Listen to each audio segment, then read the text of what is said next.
It's funny, I think I get more popularity out of the stupid stuff I say, more than some of the good things that I do. I think you're really wrong by saying, it's your opinion, excuse me, I shouldn't say you're wrong, it's your opinion that this schedule's really weak and we might not get in a playoff. I know that wouldn't be good for you guys because you'd have nothing to talk about probably, but I mean, it's a lot of, false stuff. It's officially sound-off season in college football, and the fans are ready for all of it. We're going to get to that later in the show, but first, let's begin with the penultimate event in the PGA Tour season. After this weekend, just one tournament remains to determine the champion for the FedEx Cup. Let's get you out to the final round of the BMW Championship from Castle Rock, Colorado. And let's go right to the 15th hole where Ludwig Åberg putting for birdie, and he gets the read just right. That moves him to 10 under par for the tournament. Then on 18, Sam Burns needs this bunker shot to find the cup if he wants a chance to win, and it just sneaks by the cup. Burns, oh my God, you can't believe it, as he finishes at 11 under par. Let's check in with Adam Scott, putting for eagle on the first hole, and that is from way downtown, right in the center, to move him into the lead at 13 under par. But the story of the day is Keegan Bradley, the Ryder Cup captain, who's been dialed in this entire weekend. Here he is, just showing off his wedge game on the first hole. That leads to a birdie to move him to 12 under par. Fast forward to 17, Bradley putting for eagle, and he comes up just a few inches short, but gives himself enough cushion to be able to bogey the final hole and still win the tournament. Keegan Bradley wins the BMW Championship and moves up to number 4 in the FedEx Cup points standings. I'm so proud. Like I said, it's the first time, like Keegan said, that I've ever seen him win live. I saw him win the Grand Slam and some amateur events, the Wyoming State Amateur, but never this.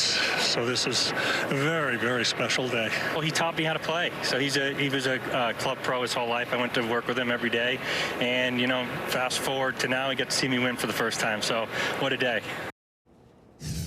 Well, here's a look at the top 5 in the FedEx Cup standings after the BMW Championship. Scotty Scheffler is still at the top, followed by Xander Schauffele, Hideki Matsuyama, Keegan Bradley, and Ludwig Åberg. The final tournament of the FedEx Cup is the Tour Championship, and it is next week in Atlanta. Well, it's been just 2 weeks since legendary coach Anson Dorrance announced his sudden retirement from North Carolina just before the season kicked off. But as we know, the show goes on, and the team that he's built up is rolling right along into non-conference play. Let's get you out to Dorrance Field for the first ever meeting between North Carolina and Arizona women's soccer programs. This one's scoreless until the 78th minute. Tar Heels finally break through, and Tessa Delarose fires the long-range boot, her second goal of the season. 1-0 Heels. Moments later, Wildcat defender can't clear. Olivia Thomas takes advantage. She twinkles twine for her third goal of the season. Carolina improves to 4-0 under interim coach Damon Nahas. 2-0 the final. Up to Richmond, Virginia, where NC State ladies were taking on VCU. Looking for their first win of the season. Pack scratched the score sheet early, 5th minute. Mana Nakata from outside the 18-foot box makes it 1-0 Pack. Then in the 29th minute, a corner kick, and that's Abby Pugh who's going to get on the loose ball, and she buries it. State piles it on from there. 5-0 the final. First time the Pack has scored 5 goals since 2021. Burton blocks. He gets back up. Comes to the line. Jeff, your little boy has done it. Harrison Burton wins in Daytona. Boy, Harrison Burton, the son of longtime NASCAR driver Jeff Burton, moved to the Cup Series in 2022 as a hot young prospect after winning 4 times in the NASCAR Xfinity Series. But in 96 starts for the storied Wood brothers, he had little success, prompting the team to hire Josh Berry for 2025. And that put Burton in the free agent pool for next season. But now the North Carolina native season and career changes completely with that win at Daytona last night. I don't know. I cried the whole victory lap. I obviously got fired from this job, and I wanted to do everything for the Wood brothers that I could. They've given me an amazing opportunity in life, and to get them 100 on my way out is amazing. We're in the playoffs now. Let's go to Darlington and see what happens. So cool for two legendary historic racing families. Well, the Duke football team has named its starting quarterback, and he's ready for the challenge. It was really just me taking a deep dive into myself and how I was playing. You know, I was trying to do too much. Up next, what Malik Murphy brings to the table and why Manny Diaz believes that Murphy gives the Devils their best chance to win games.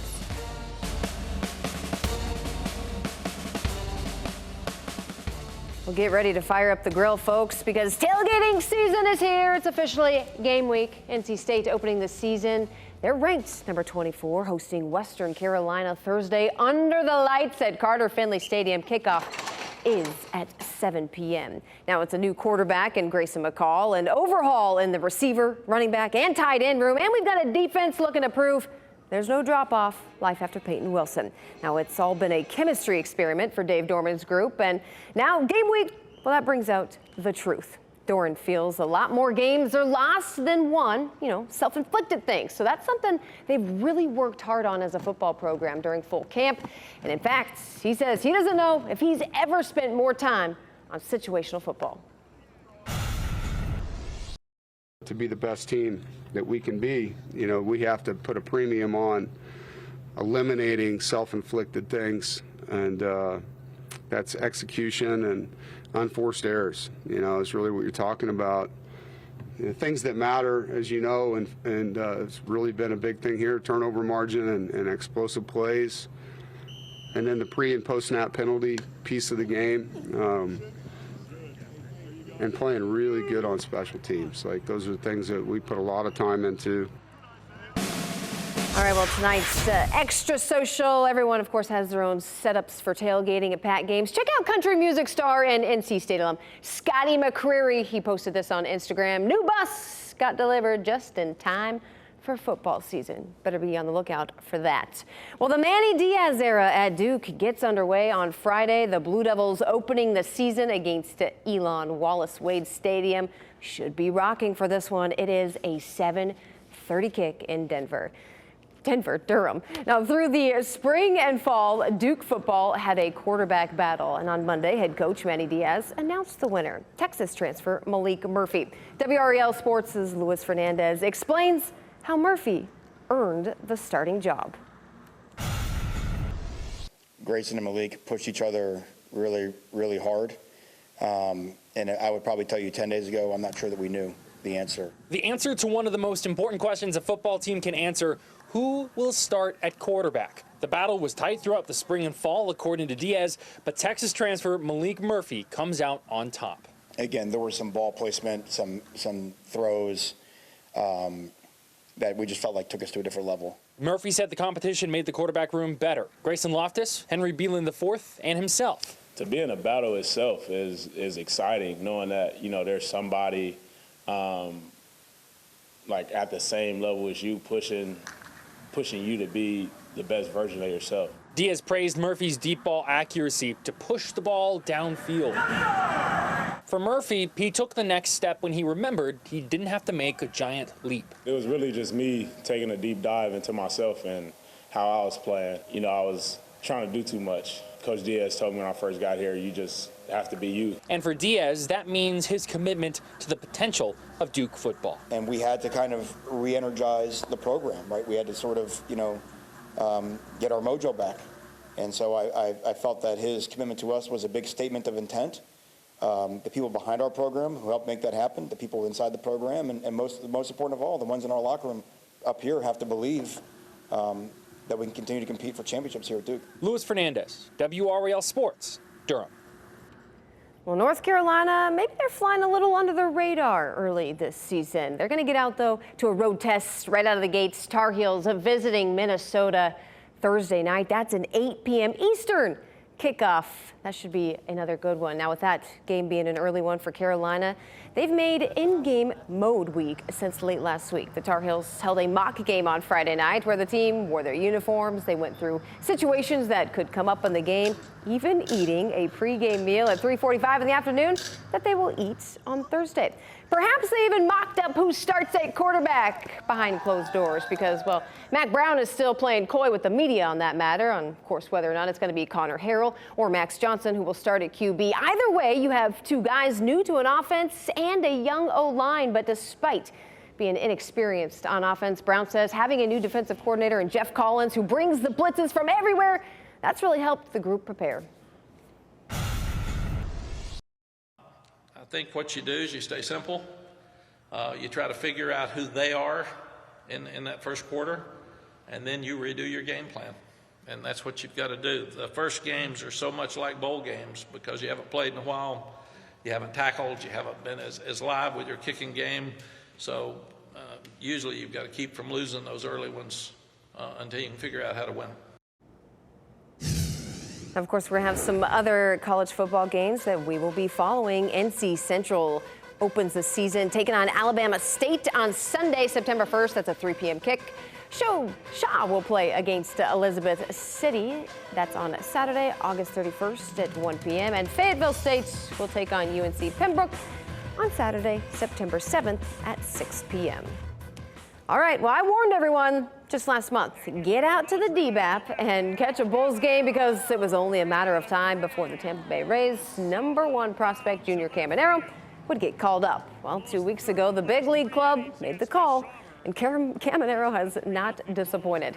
The Rays out west in Los Angeles, and Caminero doing the Dodgers dirty after smashing his first career MLB home run on Friday night. So he would follow that up with his first 3-hit performance of his major league career last night, including a game-tying solo shot in the ninth. Rays would complete the comeback in extras, and Caminero is officially here. Well, speaking of the Bulls, series finale in Syracuse, trailing the Mets 1-0 in the fourth. Austin Shinton takes the 1-1 pitch for a ride. The solo shot ties the game at 1. Now, Jonathan Aranda activated from the injured list just 4 days ago, and I'd say he's feeling like himself again. An absolute moonshot over the right field wall. That's a grand slam to make it 7-1 Bulls. Shinton goes yard for the second time on the day for the cherry on top as the Bulls split the series with the Mets 10-6 the final. In single-A scores, the Carolina Mudcats getting their 4th win of the season. Series against the Augusta Green Jackets, winning 7-5, and the Fayetteville Woodpeckers lose their 4th straight game as they fall to the Kannapolis Cannonballers 9-2. Well, doing whatever he can to make a difference for his daughter, one Triangle dad is changing the world for the better. You know, she is her own person, so raising her, you know, I have to do things that most dads don't have to do. Up next, how Troy Smith is using his natural abilities to help build a stronger future for others. Lydia Ko is having a great summer, even though the weather conditions were just downright chilly at today's final round of the Women's Open at St. Andrews. She already qualified for the Hall of Fame after winning gold at the Paris Olympics, and today she added another sparkling trophy to her resume. Let's pick it up at the final round of the Women's Open today at St. Andrews, and on 18, Ko is putting for birdie and the lead, and she puts it perfect pace on the ball right into the center of the cup. Ko jumps into the lead at 7 under par. Then she has to wait for the other players behind her to finish. Here's Lilia Vu putting for birdie and a tie for the lead, and it comes up a couple feet short of the cup. That means Lydia Ko wins the Women's Open at St. Andrews for her 3rd career major championship. I've had the most Cinderella-like story this past few weeks, and this is almost too good to be true. And of all the major championships, I think this one I had the least amount of confidence. But yeah, you know, to be holding this trophy right now, it's I can't believe it.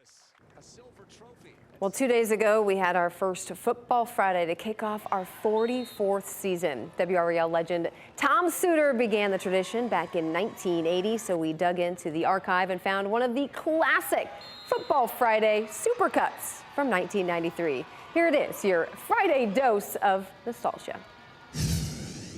Come on in and win. One for the money. 2-1-0. Ball in the air, please. Got nothing to lose, baby. You ready? Yeah. Smash mouth football. Let's go, guys. Let's go. That's what we want right there. It's exactly what we needed. That's right.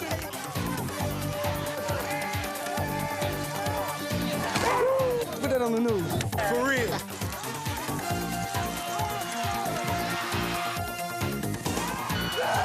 Yes!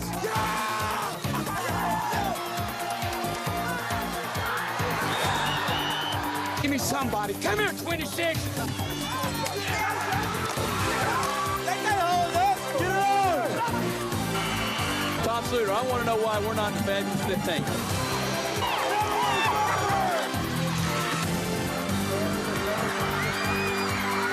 It ain't over, baby. It is not over. Here it comes.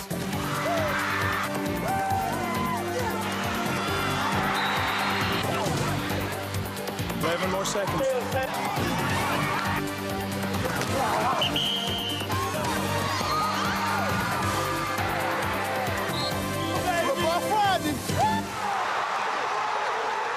Oh, we just love it. You know what? I think that also looks like a super cut from another one of our legends, Jay Jennings. Alrighty, now we're already completed the first week of Football Friday, and we're just getting started. For the most area highlights, Chris Lee and the gang will have you covered on Football Friday. Catch an all-new episode of the 44th season of Football Friday this coming week at 11:35 on WRAL.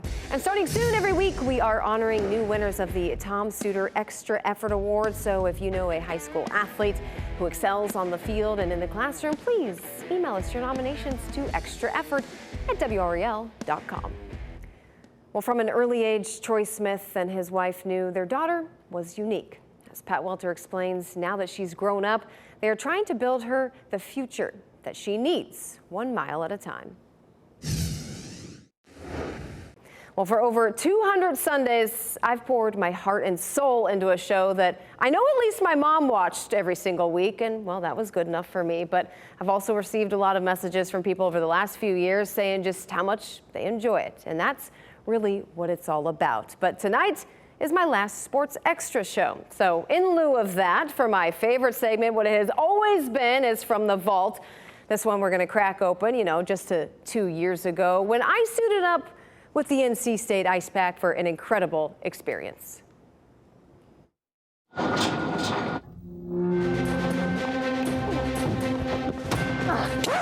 Yep, that's me. You're probably wondering how I ended up in this situation. The NC State Ice Pack. This club hockey team is ranked 3rd in the ACHA regional standings with a second straight trip to nationals in sight. Well, I thought if these local guys can do it, so can I.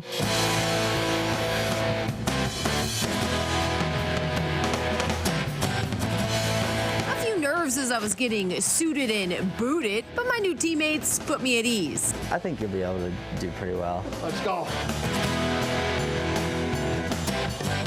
Oh, man. Last one on the ice for practice. Gotta say, I settled into the crease pretty quick. Stopping the first shot I faced. Hope we got that on camera, Brad. Then another. And hey, maybe this is for me. They're intimidated by me.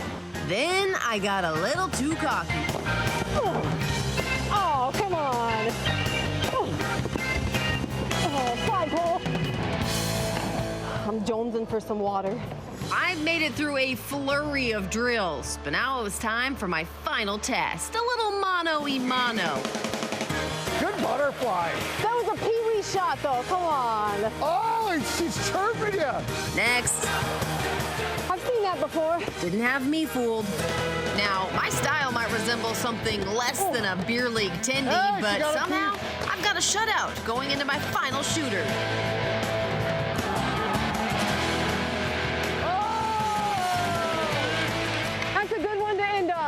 She's tough as nails, I'll tell you that much. A couple times going back down, there's not a lot of padding on your back, and she went down and got up every time. She didn't want the boys to hold back on her, and they didn't, so she made some saves, but definitely she has the toughness factor to be a hockey player, that's for sure. Alrighty, that'll do it for tonight's edition of Sports Extra. Thank you all so much for watching the last 4 years. Have a great week, everyone.